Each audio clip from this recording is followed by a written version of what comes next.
Mesdames et messieurs, bonjour et merci d'être avec nous aujourd'hui pour le résumé de la séance du Conseil du 14 décembre dernier. Pour faire le résumé de la séance, j'ai M. le maire avec moi. Bonjour, M. le maire, comment allez-vous? Ça va très bien, bonjour. Oui, décembre, on est à l'approche de la veille des fêtes. Ah, ça va vite. Vous êtes prêts?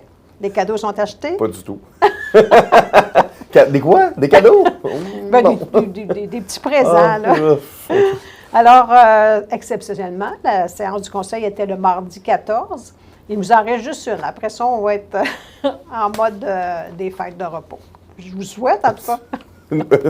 J'ai hâte de voir ça. C'est vrai qu'avec 3 enfants, des fois, le repos est moins là. Vous avez quand même plusieurs points, mais c'était des points plus d'administration. On appelle ça de la poutine. Ouais. Mais il y a quand même quelques points qu'on va expliquer là, à vos citoyens. On va débuter avec le plan d'implantation et d'intégration c'est compliqué, ça, architecturale. Ben, c'est le Auchan quand il avait passé au feu. Oui.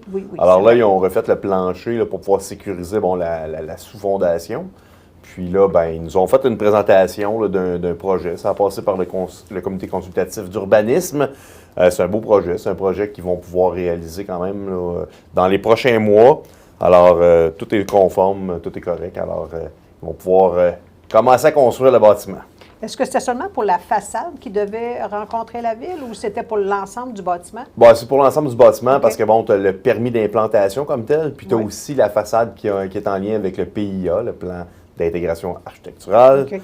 Alors, mais là, tout est conforme, tout est correct. Puis, Alors, ils vont débuter pour être en mesure de recevoir leur clientèle, espérons, en 2022. et d'opérer le plus rapidement possible. Moi, je pense que Oui.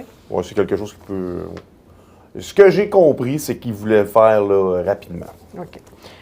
Vous avez aussi traité un point sur une résolution autorisant la candidature de la Ville pour la tenue d'un colloque.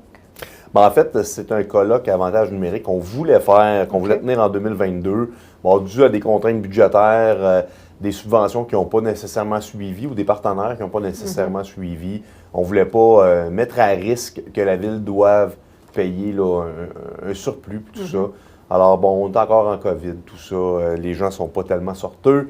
Alors, on choisit nos activités. Celle-là, on a décidé de ne pas la tenir en 2022.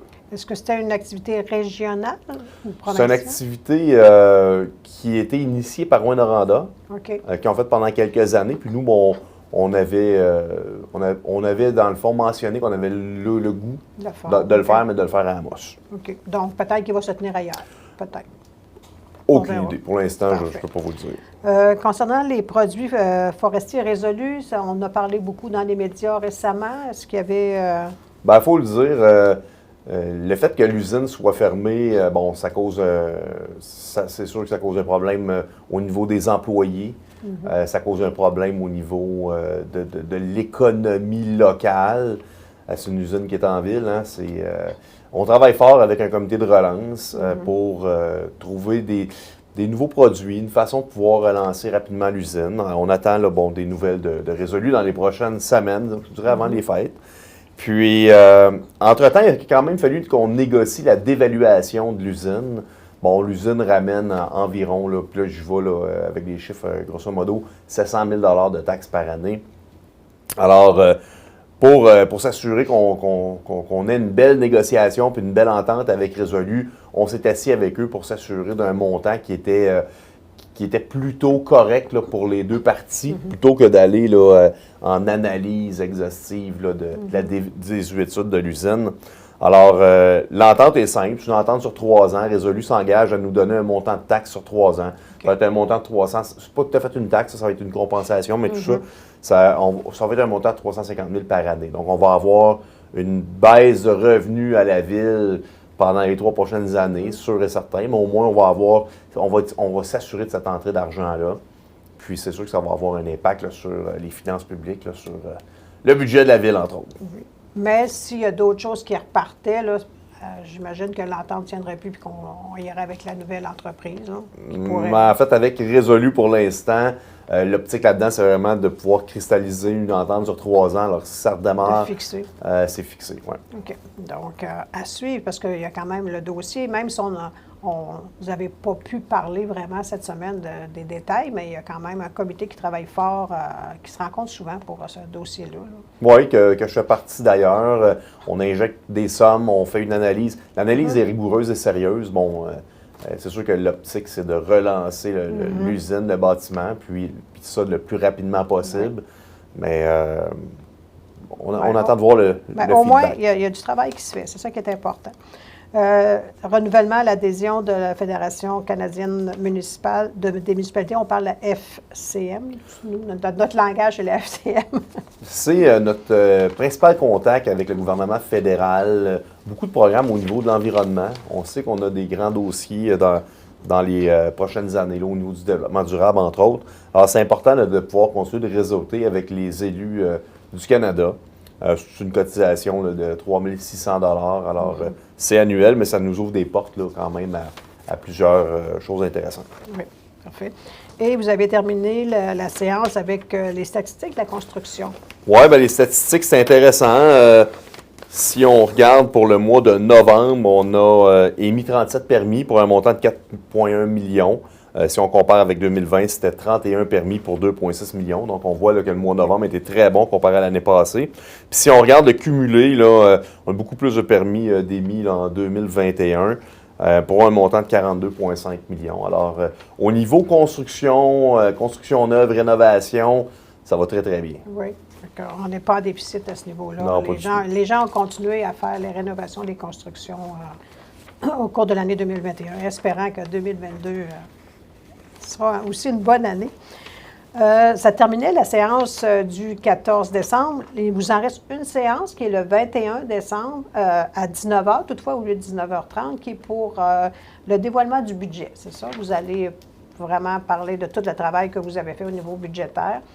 Si les citoyens veulent vous voir, c'est à la salle du conseil à compter de 19h. Sinon, bien, on va faire aussi un résumé le lendemain, le 22. Là, Il y aura le résumé qu'on fait toujours. Puis moi, je rencontre l'ensemble des médias là, en après-midi, sous embargo. Alors, c'est sûr que ça va être très médiatisé. Oui, pour avoir les détails.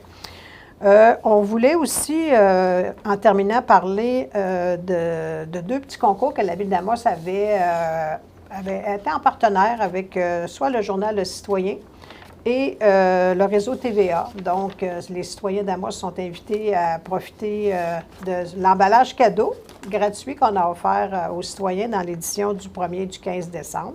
Et il y a un concours de rattaché avec ça. Là, à l'intérieur, il y a les détails, des billets au Théâtre des Escades. Donc, un beau concours. Et aussi à TVA, là, c'est des décorations de Noël extérieures. Alors, on invite les gens. Là, il y a quand même un bon prix à aller chercher à ce niveau-là. Donc, la Ville est partenaire là-dedans. Donc, on invite les gens à être festifs durant le temps des fêtes. Il y a eu une belle activité en fin de semaine passée avec Bao Média.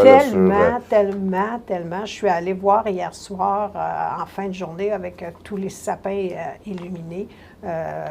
Fort intéressant de circuler dans ce trajet-là avec ces beaux sapins-là. Ben, le parc Lyon, comme tel, est déjà un sublime parc qu'on déneige Oui, il est déneigé à l'année. Pour la marche, la course, la poussette. Et là, vous pouvez venir profiter justement là, des arbres que nos entreprises ont décidé de décorer pour vous. Alors, c'est festif, c'est le fun. Puis en même temps, bien, on rappelle le concours. Là, si vous décorez votre maison puis que vous avez fait un petit plus cette année, bien, on peut envoyer des photos. Là. Il y a un beau concours. Parfait.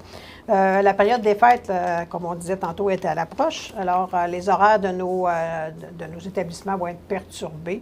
Fait qu'on invite les citoyens à aller sur notre site Internet, notre page Facebook, à aller voir les horaires. Et la semaine prochaine, on aura une émission aussi avec M. Bernard Blais, là, ici, pour nous parler en détail de toutes les activités qui vont être offertes durant l'hiver et durant la période. Et nos patinoires sont déjà en fond. Ben, on a commencé certaines patinoires. Il annonce 10 degrés demain. Oui, Dame Nature, cette année, semble essayer de nous enfarger, mais je vous dis, elle ne réussira pas. Et aussi, on est en train d'aménager la glissade près de l'Agora naturelle. Là. Donc, on devra avoir plus de détails la semaine prochaine. Donc, ça terminait l'émission d'aujourd'hui, qui était quand même assez brève, mais fort intéressante quand même. Fait que la semaine prochaine, on se revoit pour le budget. C'est vous qui allez nous faire le résumé du budget municipal? Bien sûr. Parfait. Donc, on donne rendez-vous à nos citoyens la semaine, mercredi prochain pour une autre émission. Merci beaucoup et bonne fin de journée.